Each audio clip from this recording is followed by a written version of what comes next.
گزرے دور میں کہ جب نفس نفسی کا عالم ہے اور لوگ مسجدوں میں داخل ہونے سے بھی ڈرتے ہیں کہ کہیں ہجوم کی وجہ سے وہ کسی بہت بڑے عذاب میں گرفتار نہ ہو جائے، تو جہاں پر یہود و نصارہ اپنی سازشوں میں کامیاب ہوتے ہوئے نظر آ رہے ہیں، وہاں پر مسلمانوں کا ایمان ڈگمگاتا ہوا نظر آتا ہے، اور آج ہماری مسجدیں ویران ہو رہی ہیں اور مسجدوں کی رونقیں ختم ہو رہی ہیں۔ تو آج کے اس غیر گزرے دور میں مولا کائنات سیدنا علی المرتضیٰ کرم اللہ وجہہ الکریم فرماتے ہیں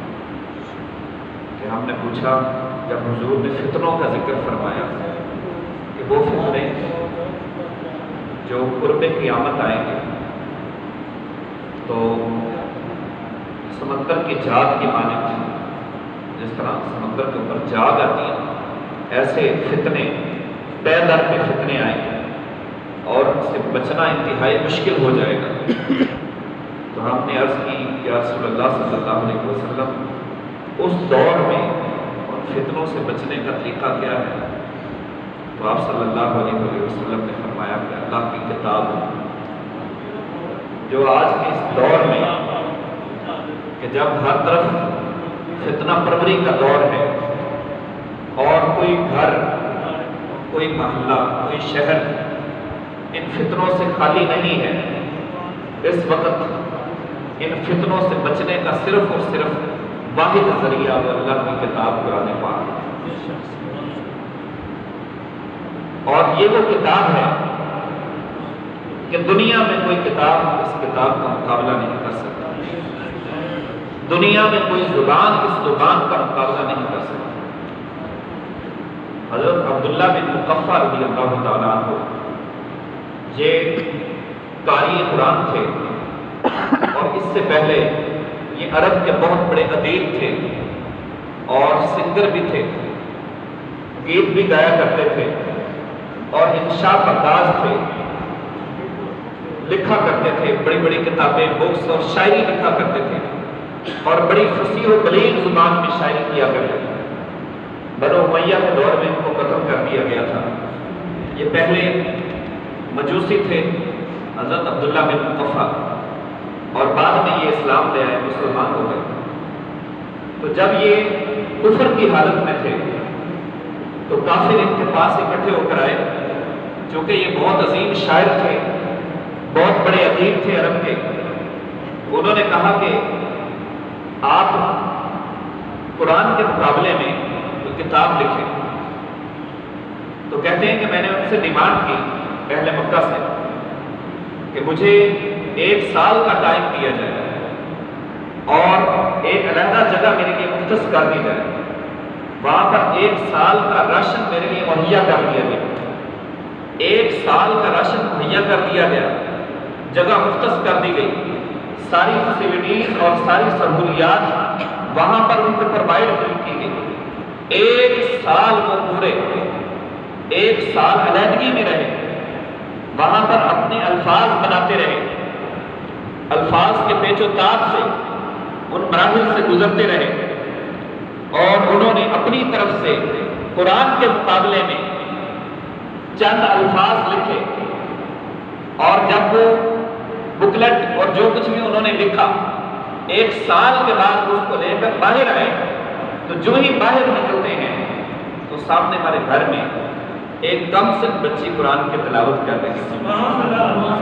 اور اس کی آواز عبداللہ بن مقفع کے کانوں تک پڑی، تو وہ آیت کون سی تھی جو پڑھ رہی تھی؟ یا دبلائی عقلی و یاسماء عقلی وقید الماء وقضی الامر واستوت علی الجودی وقیل بعدا للقوم الظالمین، جہاں پر حضرت نوح علیہ السلام کا واقعہ بیان کیا گیا۔ تو جب عبداللہ بن مقفع کہتے ہیں کہ میرے کانوں میں وہ آواز پڑی، تو جو کچھ میرے ہاتھوں میں وہ مسودات تھے لکھے ہوئے، وہ سارے کے سارے وہیں پر گر پڑے کہ میری تو 7 بھر کی کمائی قرآن کی اس ایک آیت کے برابر بھی نہیں۔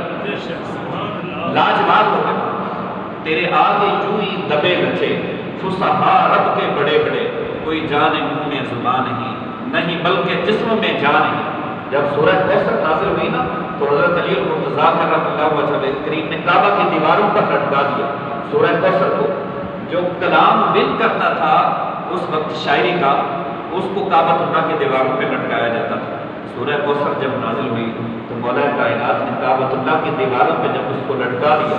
عرب کے بڑے بڑے شاعر آئے، انہوں نے جب اس کلام کو پڑھا تو کہنے لگے، بے زبان ہو گئے، کہنے لگے کہ ما ھذا قول البشر، یہ کسی انسان کی زبان سے نکلے ہوئے الفاظ نہیں، انسان ایسے الفاظ اپنی زبان سے نکال ہی نہیں سکتا۔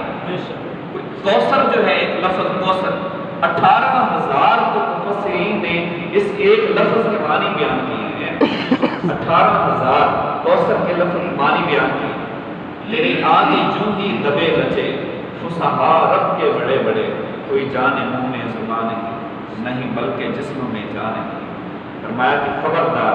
تم اپنے حمایتی بھی اکٹھے کر لو، اس جیسی ایک صورت بھی نہیں لے کر آ سکتے، صورت تو دور کی بات ہے، تم ایک آیت بھی نہیں اس طرح کی بنا سکتے۔ اور پھر اللہ تبارک و تعالیٰ نے اس کلام کو باقی جتنی کتابیں نازل فرمائی، تورات اس دور کے لوگوں کی زبان کے مطابق نازل فرمائی، انجیل عبرانی زبان میں نازل کی، کوئی جو ہے وہ کسی اور زبان میں کتابیں نازل کی، لیکن قرآن پاک کا یہ اعجاز ہے کہ اللہ تبارک و تعالیٰ نے فرمایا انا انزلناہ قرآنا عربیًا، اے میرے حبیب صلی اللہ علیہ وسلم میں قرآن کو اس زبان میں نازل کرتا ہوں جو تیری بھی زبان ہے اور میری بھی وہی زبان ہے۔ گویا کہ اللہ نے اس کو اپنی زبان میں نازل فرمایا، اپنے حبیب صلی اللہ علیہ وسلم کی زبان میں نازل فرمایا۔ تو اس جیسی اور کوئی کتاب نہیں ہے، اس جیسا اور کوئی کلام نہیں ہے۔ آپ صلی اللہ علیہ وسلم نے فرمایا اوتیت المثانیۃ مقام التورات، اللہ نے موسیٰ علیہ السلام کو تورات عطا کی اور مجھے ایک سورہ فاتحہ اس تورات سے بھی بڑھ کر عطا کی، وہ اس تورات کے برابر ہے۔ فرمایا کہ حضرت عیسیٰ علیہ السلام کو اللہ تبارک و تعالیٰ نے انجیل عطا فرمایا اور مجھے سورہ مائدہ اللہ تبارک و تعالیٰ نے عطا فرمائی جو کہ پوری کی پوری انجیل کے برابر ہے، ایک سورہ مائدہ۔ اور اللہ تبارک و تعالیٰ نے حضرت داؤد علیہ السلام کو زبور عطا فرمائی اور مجھے جو صورت حوامیم عطا فرمائی، اوتیت حوامیم، وہ صورتیں جو حامیم سے شروع ہوتی ہیں، حامیم سجدہ، جو صورتیں حامیم سے شروع ہوتی ہیں وہ صورتیں، فرمایا ساری کی ساری وہ صورتیں جو ہے وہ زبور کے برابر ہے۔ وَفُضِّلْتُ بِالْمُفَصَّلَاتِ، اس کے علاوہ باقی 3 صورتیں تو یہ ہو گئی تورات، زبور اور انجیل کے برابر، 114 میں سے 3 نکال دیں، باقی پیچھے 111 صورتیں رہ گئی۔ فرمایا کہ باقی 111 صورتوں کے ساتھ مجھے دیگر انبیاء کرام پر فوقیت عطا کی گئی۔ فرمایا کہ اوتیت خواتیم سورۃ البقرہ تھی، مجھے سورہ بقرہ کا آخری حصہ عطا فرمایا گیا، اور وہ سورہ بقرہ کا آخری حصہ کیا ہے؟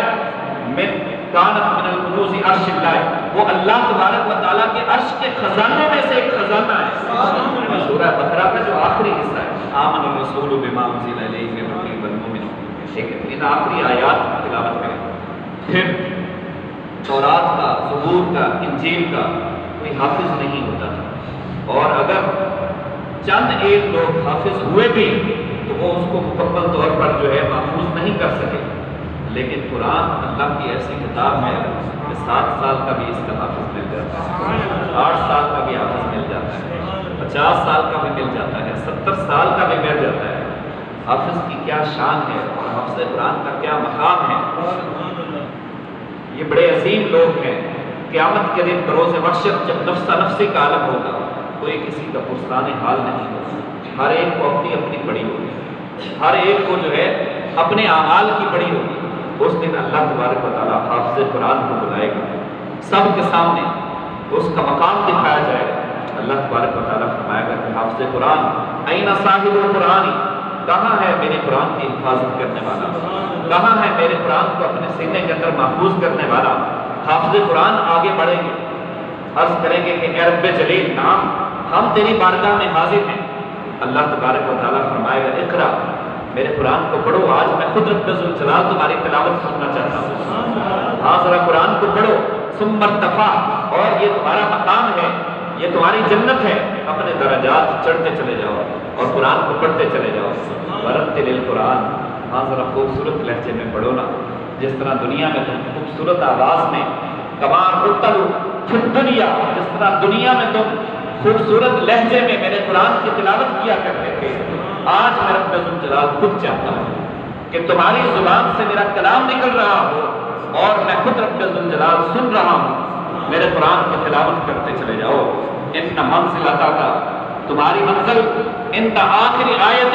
قرآن کو پڑھتے چلے جاؤ اور جنت کے درجے طے کرتے چلے جاؤ۔ جہاں پر تمہاری آخری آیت ہوگی وہی تمہارا جنت میں آخری مقام ہوگا، جہاں پر قرآن ختم ہو جائے گا۔ کتنی آیات ہیں؟ 6666 میرے خیال میں آیات ہیں، 6666 آیات۔ وہ حافظ قرآن، وہ قاری قرآن ایک ایک آیت پڑھتا چلا جائے گا اور جنت کے درجے طے کرتا چلا جائے گا۔ وہ اتنا عظیم اور اتنا بلند مقام اس کو عطا کیا ہے۔ عزیز دوستو، وہ کون سا مقام ہے؟ حدیث مبارکہ میں آتا ہے ان فی الجنت نہر، جنت کے اندر ایک عظیم نہر ہے، ایک عظیم نہر ہے، وسماہ الریان، اس کا نام، اس نہر کا نام ریان ہے، اور والا نہری، اس نہر کے اوپر ایک خوبصورت شہر بسا دیا گیا ہے، من المرجان،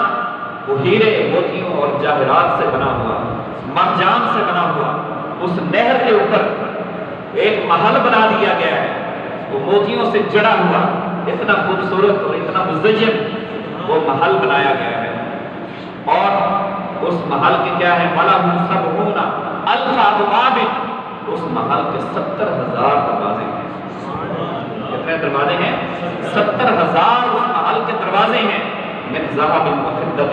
کچھ دروازے سونے کے ہوں گے، کچھ دروازے چاندی کے ہوں گے۔ لِحَامِلِ الْقُرْآنِ، اللہ فرمائے گا کہ اے میرے قرآن کو پڑھنے والے، آؤ یہ محل تمہارے لیے میں نے تیار کیا۔ 70,000 دروازے ہوں گے، وہ ایک دروازے سے داخل ہوگا، آگے سے 70,000 فرشتے اس کا استقبال کرنے کے لیے کھڑے ہوں گے، ایک ایک فرشتہ لائن میں کھڑا ہوگا، اس کو تحفے تحائف پیش کرتا چلا جائے گا، وہ آگے بڑھتا چلا جائے گا۔ 70,000 فرشتے پہلے دروازے میں اس کا استقبال کریں گے، جب دوسرے دروازے میں داخل ہوگا تو وہاں پر پھر 1,40,000 فرشتے اس سے دگنے ہو جائیں گے، جب تیسرے دروازے میں داخل ہوگا 2,80,000 فرشتے، جب چوتھے دروازے میں داخل ہوگا 5,60,000 فرشتے اس کا استقبال کریں گے، یہاں تک کہ جب آخری دروازے میں داخل ہوگا 4,90,00,000,000 فرشتے اس کا استقبال کرنے کے لیے کھڑے ہوں گے اور کہیں گے تجھے مبارک ہو کہ تو دنیا میں اللہ کا کلام پڑھا کرتا تھا، تو تلاوت قرآن کیا کرتا تھا، آج رب ذوالجلال بھی تجھ سے خوش ہوا ہے اور ہم اس کے فرشتے بھی تجھ سے خوش ہوئے۔ اس کا استقبال کریں گے اور اس کو جو ہے مبارکیں دیتے چلے جائیں گے۔ یہ اللہ کا کلام پڑھنے کی برکت ہے اور اللہ کا کلام سننے کی برکت ہے۔ تو عزیز دوستو، اس طرح عظیم مقام سے حافظ قرآن کو نوازا جائے گا، اور یہ قرآن کی تلاوت کرنے والے، قرآن کو سمجھنے والے، نبی اکرم صلی اللہ علیہ وسلم نے فرمایا قیامت کے دن قرآن ان کے حق میں شفاعت کرے گا۔ ثم المؤذنون، پھر پوچھا جائے گا این المؤذنون، اذانیں دینے والے کہاں پہ ہیں؟ آپ صلی اللہ علیہ وسلم نے فرمایا کہ اطول اعناق فی الجنہ فی یوم القیامہ، قیامت کے دن جو سب سے بلند گردن ہوگی میری امت میں سے وہ اذان پڑھنے والوں کی گردن ہوگی۔ سبحان اللہ۔ قیامت کے دن سب سے پہلے روز محشر جب نفس نفسی کا عالم ہوگا، حضرت سیدنا ابراہیم علیہ السلام لباس پہنیں گے، اس کے بعد حضور نبی اکرم صلی اللہ علیہ، یہ اعزاز کے پیش نظر، جد امجد ہونے کے پیش نظر حضرت ابراہیم علیہ السلام لباس پہنیں گے، پھر نبی اکرم صلی اللہ علیہ وسلم آپ خود لباس پہنیں گے، پھر اس کے بعد جتنے انبیاء کرام ہیں تیسرے نمبر پہ پھر وہ لباس پہنیں گے، اور چوتھے نمبر پہ جو لباس پہنے گا وہ حضور صلی اللہ علیہ وسلم کی امت کے اذان پڑھنے والے لوگ ہیں، جو لوگوں کو اللہ کے راستے کی طرف بلاتے ہیں، جو 5 وقت صدائے بلند کرتے ہیں، حی علی الصلاۃ، اور لوگوں نماز کی طرف آؤ،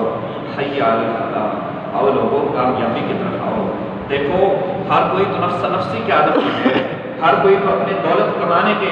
جو ہے سلسلے میں بھاگ دوڑ کر رہا ہے، لیکن یہ کون سے عظیم لوگ ہیں جن کو دنیا بیکار سمجھتی ہے، جن کو لوگ حقیر سمجھتے ہیں، جو رب کی دہلیز پر گر پڑے ہیں، جو اس کے گھر میں گرے پڑے ہیں، جو اس کی دہلیز پر جن کا دن رات اس کی بارگاہ میں ہے کہ مولا جینا ہے تو صرف تیرے گھر میں جینا ہے، مرنا ہے تو تیرے گھر میں مرنا ہے، جن کے دن بھی اس کے گھر میں گزرتے ہوں، جن کی راتیں بھی اس کے گھر میں گزرتی ہوں، دنیا ان کو لاکھ حقیر سمجھتی رہے، دنیا ان سے لاکھ نفرتیں کرتی رہے، اور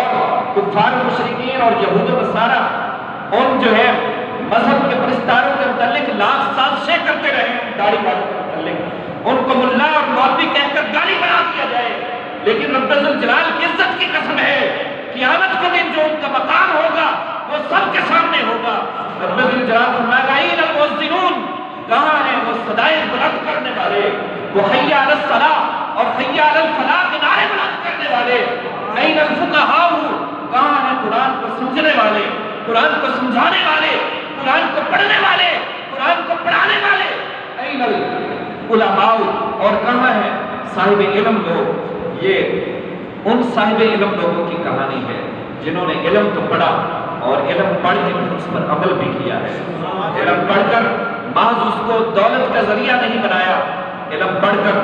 محض اس کو سورس آف انکم نہیں بنایا، علم پڑھ کر اس نے دوسروں کو بھی سکھایا ہے، اس کے دل میں جذبہ ہمدردی ہے، اس کے دل میں مسلمانوں کی محبت ہے، اس کے دل میں بھائی چارہ جماعت ہے، اس کے دل میں مسلمانوں کی طرف ہے، اس کا لمحہ لمحہ اپنے بھائی مسلمانوں کی جو ہے وہ خدمت میں گزرا ہے، اس کا لمحہ لمحہ انسانیت کی خدمت میں گزرا ہے، یہ وہ عالم ہوں گے۔ یہ علماء بد کی بات نہیں کر رہا ہوں جن کا ظاہر کچھ اور ہوتا ہے اور ان کا باطن کچھ اور ہوتا ہے، جو اوپر سے کچھ اور ہوتے ہیں، اندر سے کچھ اور ہوتے ہیں، دیکھنے میں کچھ اور لگتے ہیں، حقیقت میں کچھ اور ہوتے ہیں۔ یہ میں ان علماء کی بات نہیں کر رہا، وہ قیامت کے دن خدا کی بارگاہ سے دھتکار دیے جائیں گے، یہ ان علماء کی بات کر رہا ہوں جن کا ظاہر اور باطن ایک جیسا ہے، جو لوگوں کے سامنے بھی اللہ کے نام کا ذکر بلند کرتے ہیں، اور جب وہ پس پشت تنہائی میں ہوتے ہیں تو وہاں بھی تنہا بیٹھ کر خدا کی بارگاہ میں آنسو بہاتے ہیں۔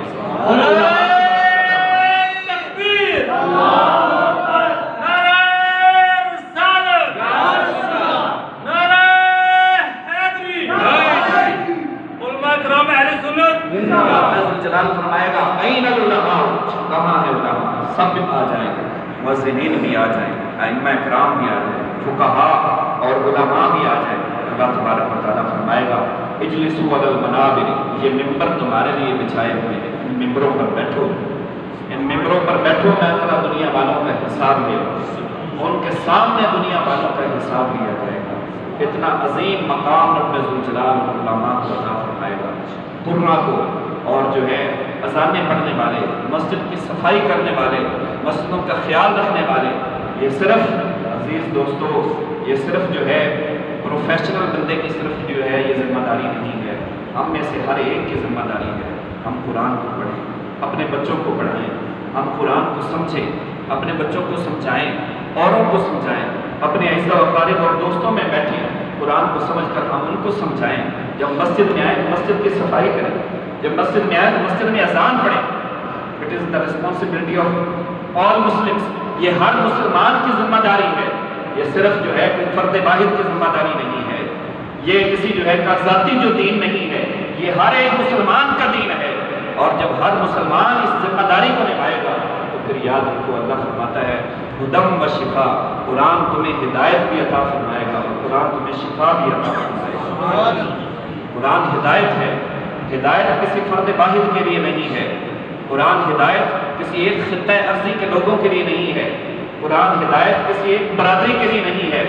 قرآن ہدایت صرف جو ہے وہ علماء کے لیے یا مسجد و محرابوں میں بیٹھنے والے لوگوں کے لیے نہیں ہے، قرآن ہدایت ہے، سرچشمہ ہدایت ہے، ہدی للعالمین، پوری کائنات کے لیے قرآن سرچشمہ ہدایت ہے۔ وہ چاہے جس جو ہے وہ شعبہ حیات سے تعلق رکھتا ہو، وہ چاہے جو ہے باہر ریڑھی لگاتا ہو، وہ چاہے جو ہے کسی جو ہے شعبے میں نوکری کرتا ہو، ملازم پیشہ ہو، وہ چاہے انجینئر ہو، چاہے وہ ڈاکٹر ہے، چاہے وہ جو ہے ریڑھی بان ہے، چاہے وہ مکینک ہے، چاہے وہ کاریگر ہے، چاہے وہ جس ہائے شعبہ حیات سے تعلق رکھتا ہے، قرآن اس کے لیے ہدایت ہے، قرآن اس کے لیے رہنمائی فراہم کرتا ہے، قرآن ہر ایک کے لیے رہنمائی فراہم کرتا ہے۔ قرآن صرف جو ہے وہ مولوی کے لیے نہیں ہے، قرآن صرف مسجد کی حد تک نہیں ہے، قرآن حکمرانوں کو بھی ہدایت کا جو ہے ان کے لیے بھی ذریعہ ہے، اور ہمارے جو معیشت دان ہیں ان کے لیے بھی ہدایت کا ذریعہ ہے۔ وشفاء، اور قرآن شفا ہے، صرف بیماروں کے لیے شفا نہیں ہے، صرف دل کے مریضوں کے لیے شفا نہیں ہے، قرآن شفا ہر ایک کے لیے ہے۔ وہ چاہے معیشت کے بیمار ہو، قرآن ان کے لیے بھی شفا ہے، وہ چاہے معاشرت کی بیماری ہو، قرآن اس کے لیے بھی شفا ہے، وہ چاہے جسم کی بیماریاں ہوں، قرآن ان کے لیے بھی شفا ہے، وہ چاہے روح کی بیماریاں ہوں، قرآن ان کے لیے بھی شفا ہے، وہ چاہے ابدان کی بیماریاں ہوں، قرآن ان کے لیے بھی شفا ہے، وہ چاہے تجارت کی بیماریاں ہوں، قرآن ان کے لیے بھی شفا ہے، وہ چاہے ملک کے غداروں کی بیماریاں ہوں، قرآن ان کے لیے بھی رہنمائی اور شفا مہیا کرتا ہے، وہ چاہے حکومت کی بیماری ہو، قرآن اس کے لیے بھی شفا ہے، وہ چاہے حکمرانوں کی بیماری ہو، قرآن ان کے لیے بھی شفا ہے۔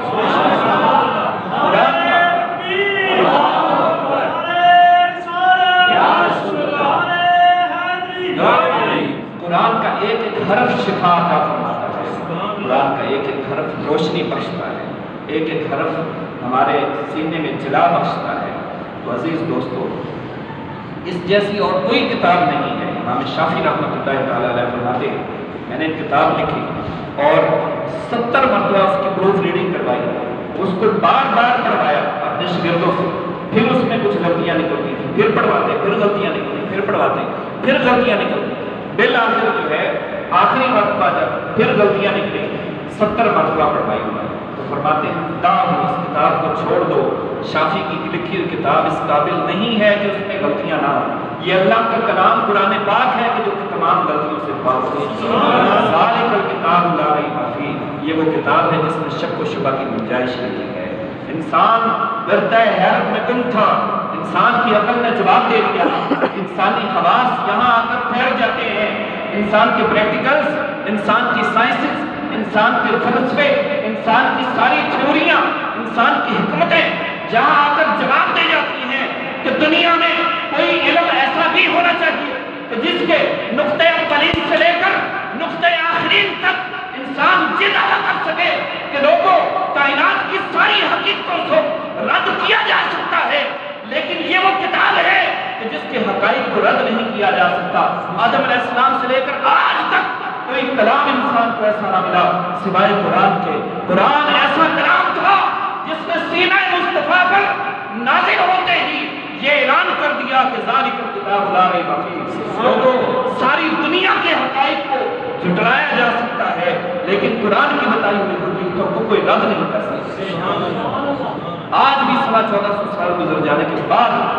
کوئی نئی تحقیق سامنے آتی ہے، کوئی نئی تحقیق، تو وہ تحقیق بھی وہ ہوتی ہے جس کی نشاندہی آج سے 1450 سال پہلے حضرت محمد رسول اللہ صلی اللہ علیہ وسلم نے کر دی۔ تو عزیز دوستو، آخری ایک بات گزارش ہے، رمضان المبارک اختتام پذیر ہے، پورا مہینہ ہم نے گزارا، ہم نے کیا سیکھا، کیا کھویا اور کیا پایا؟ اگر پورا مہینہ گزارنے کے بعد بھی ہماری یہی حالت رہی کہ جیسے ہم پہلے دن تھے ویسے ہی ہم آخری دن ہوں، تو پورا رمضان المبارک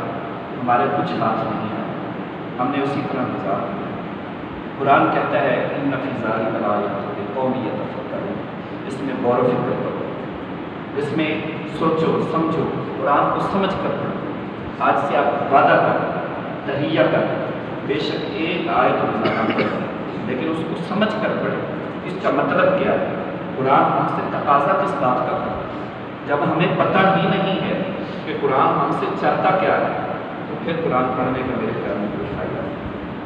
جب ہم پڑھیں گے اس کو جو ہے سمجھ کر،